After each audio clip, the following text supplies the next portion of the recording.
Kami lanjutkan Kompas Siang, Saudara. Upaya pembuktian keterlibatan Peggy Setiawan dalam kasus pembunuhan Eki dan Vina terus dilakukan oleh pihak kepolisian. Tapi tak hanya polisi, keluarga Peggy pun tengah berjuang untuk membuktikan anaknya tak ada hubungannya dengan kasus Vina dan Eki. Terbaru, dua rekan Peggy diperiksa polisi untuk membuktikan jejak komunikasi digital soal keberadaan Peggy saat kejadian.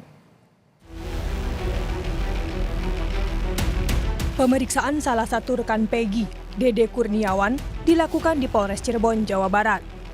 Dede datang untuk memenuhi pemeriksaan terkait chat di Facebook dengan Peggy Setiawan pada 2016 lalu. Melalui kuasa hukumnya, Dede memastikan pada Sabtu 27 Agustus 2016 lalu, Peggy memang benar-benar ada di Bandung. Dede mengaku dekat secara personal dan juga sering chat Facebook dengan Peggy di tahun 2016. Namun, dalam pemeriksaan ini, Dede tidak mengetahui pasti percakapan mana yang membuatnya dipanggil oleh penyidik. Dede berkomunikasi dengan Peggy Setiawan sejak bulan Juni. Saat berkomunikasi melalui chat Facebook, Peggy menginformasikan kepada Dede soal tak jadi pulang ke Cirebon lantaran motornya telah disita oleh polisi. Dek, pada saat kejadian 27 Agustus 2016, Peggy ada di mana? Ada di Bandung. Ada di Bandung. Ada bukti chatnya, tenang aja nanti. Ya. Itu terakhir kali chatan tahun Ada. berapa, Pak? Tahun mulai berapa? chatan 2016 bulan Juni. Iya, Juni. Ya, mulai chat 2016 bulan Juni. Ya. Sebelum kejadian. Sebelum kejadian. Apa kata-kata? Itu tanggal 1 September ya. Ya, motornya dirampas. Si Peggy mengatakan 1 September Peggy mengatakan dia tidak jadi pulang ya karena motor saya dirampas oleh polisi ya. Nah, rumahnya didatengin kan setelah ada kabar. Akhirnya nggak jadi pulang.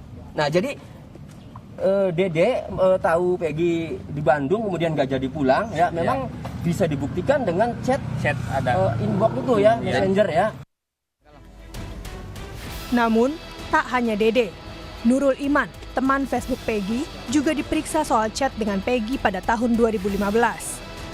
Kedatangan Nurul Iman ke Polres Cirebon ini berdasarkan surat panggilan pemeriksaan yang diterimanya pada Jumat kemarin. Mengaku tak terlalu kenal dekat dengan Peggy, Nurul Iman menyebut mengenal Peggy melalui teman lainnya. Dirinya bertemu dengan Peggy 2 hingga 3 kali saat memancing di Samadikun, kawasan pesisir kota Cirebon. Dari temen itu dikenalin dibawa main. Sempat satu sekolah atau Enggak, pernah ketemu sama Peggy? pernah Berapa kali? 2-3 kali. Oh gitu. Hanya sekilas doang berarti ya? Iya, Ketemu di mana? dibawa sama temen main. Di daerah mana? Main di rumah mancing. Oh, mancing. Iya. Di laut. Oh jadi aktivitasnya memang kalau ketemu Peggy mancing aja? Iya, mancing ke laut. Oh, Nggak ada pernah aktivitas ketemu. lain? Iya. nggak pernah Paling nongkrong iya di laut itu. Dalam upaya membuktikan sangkaannya terhadap Peggy sebagai pelaku pembunuhan Vina dan Eki, penyidik Polda Jawa Barat memang telah lebih dahulu menyita akun Facebook milik Peggy Setiawan.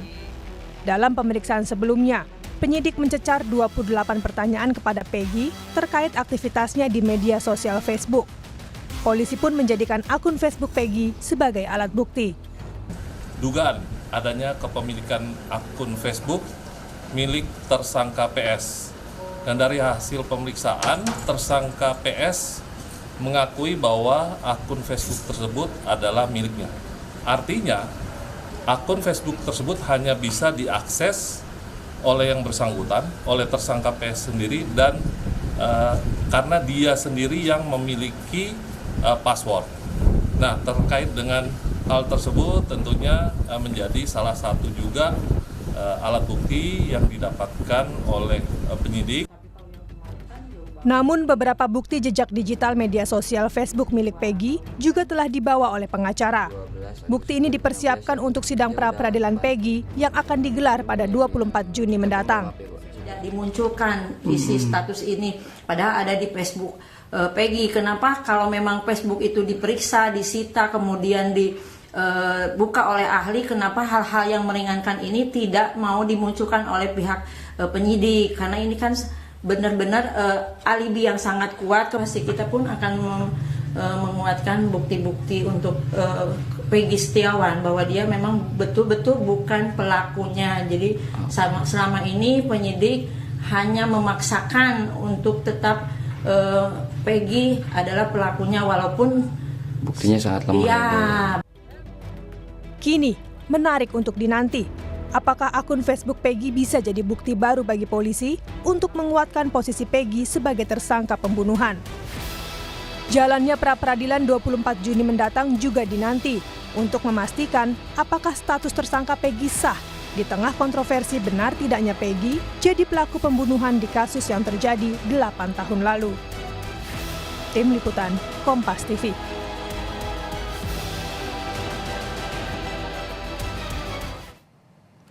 Lalu apa hasil pemeriksaan saksi-saksi baru yang diperiksa dalam pengusutan kasus ini? Kita tanyakan kepada jurnalis Kompas TV Muhammad Syahri Romdon di Polres Cirebon, Jawa Barat. Selamat siang Syahri, kemarin 2 teman Peggy diperiksa, lalu apa hasilnya? Kemudian apakah ada informasi baru yang didapatkan dari keterangan 2 saksi ini?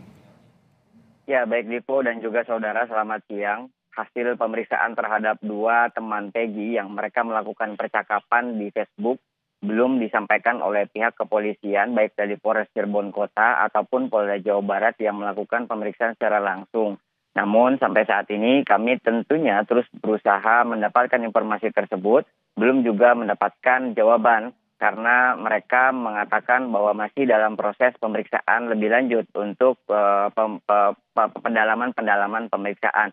Sementara itu kami mendengar dari kuasa hukum kedua teman Peggy yang menyatakan bahwa pemeriksaan terhadap 2 teman Peggy ini berlangsung di 2 waktu yang berbeda. Pertama yang masuk ke dalam lokasi Polres Cirebon Kota adalah Nurul Iman. Dia masuk dari sekitar pukul 14.00 atau jam 2 siang kemarin dan baru keluar sekitar pukul 18.30 atau sekitar setengah 7 sore atau setengah 7 malam. Untuk Nurul Iman sendiri, kepolisian Polda Jawa Barat mencecar atau memberikan pertanyaan sebanyak 41 poin pertanyaan.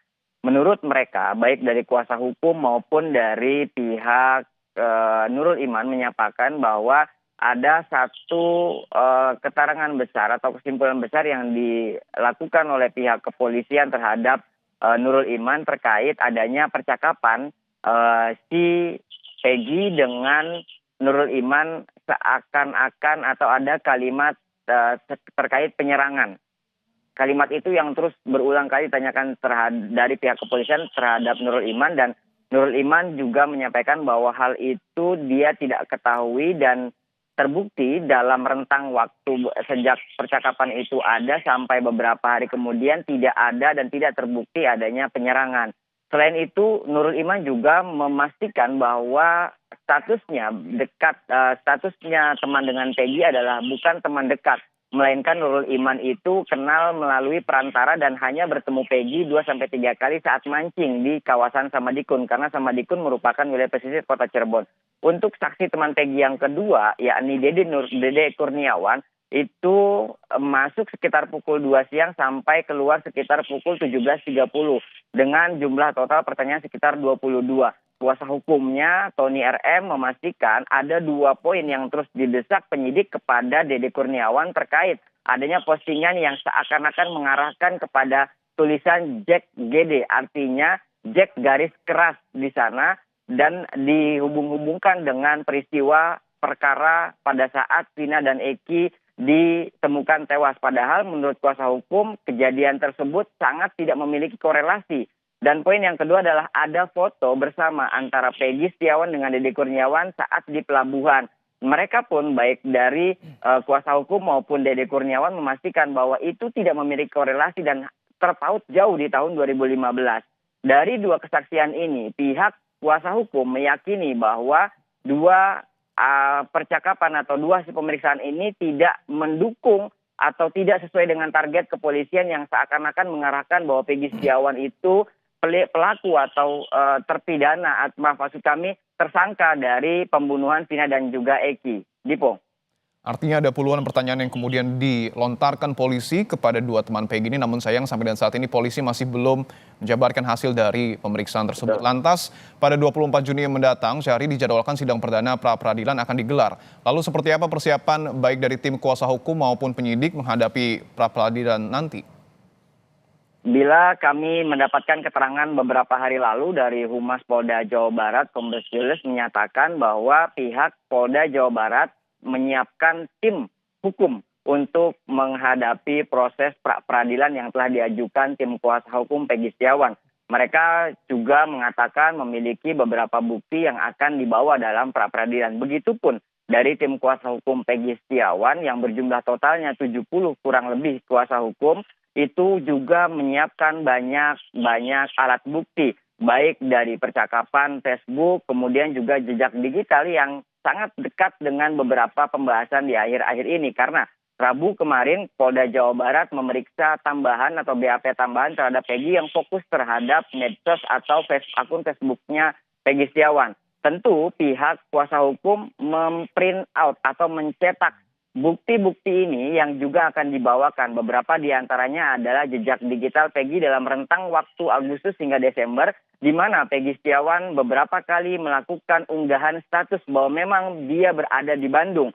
Kemudian ada reaksi yang dilakukan Peggy Setiawan di 1 September, di mana dia mendapatkan konfirmasi dari sang ibunda Kartini mengatakan bahwa rumahnya digerebek pada 30 Agustus, 2 atau 3 hari setelah kejadian Vina dan Eki ditemukan tewas di Jembatan Talun. Terbaru, hasil dari pemeriksaan terhadap temannya, Dede Kurniawan, Tony RM juga memastikan bahwa tidak hanya postingan yang di status timeline-nya si Peggy Setiawan, ada bukti inbox, percakapan di dalam bukti inbox atau messenger yang dilakukan antara Dede Kurniawan dengan Peggy Setiawan juga berada di bulan Agustus, di mana Peggy secara tegas mengatakan bahwa dirinya berada di Bandung dan juga meluapkan beberapa emosinya, beberapa kekecewaannya terhadap pihak kepolisian yang telah menyita atau merampas bahasa Peggy di situ kendaraan sepeda motor yang sebetulnya tidak diketahui oleh dirinya. Dia dituduhkan sebagai geng motor dan lain sebagainya. Tentu ini menjadi bukti yang akan dibawa kuasa hukum untuk menghadapi pra-peradilan nanti di tanggal 24 Mei. Kita sebagai publik dan juga berusaha untuk terus menanti bagaimana proses kelanjutan penanganan kasus Vina dan Eki hingga akhirnya bermuara pada kesimpulan yang benar dan terang benderang dan tentunya memberikan keadilan bagi seluruh pihak yang terkait, antara lain korban Vina, keluarga Vina dan juga keluarga Eki, dan juga tentunya para terpidana yang sampai saat ini masih terus mengatakan bahwa mereka tidak terbukti atau mereka merupakan korban salah tangkap. Bukti jejak digital berupa chat dan juga inbox nampaknya ini akan menjadi pembahasan yang menarik pada saat pra-peradilan pada 24 Juni mendatang. Kita akan sama-sama nantikan. Terima kasih atas laporan Anda, Muhammad Syahri Romdon, langsung dari Polres Cirebon, Jawa Barat. Selamat kembali bertugas.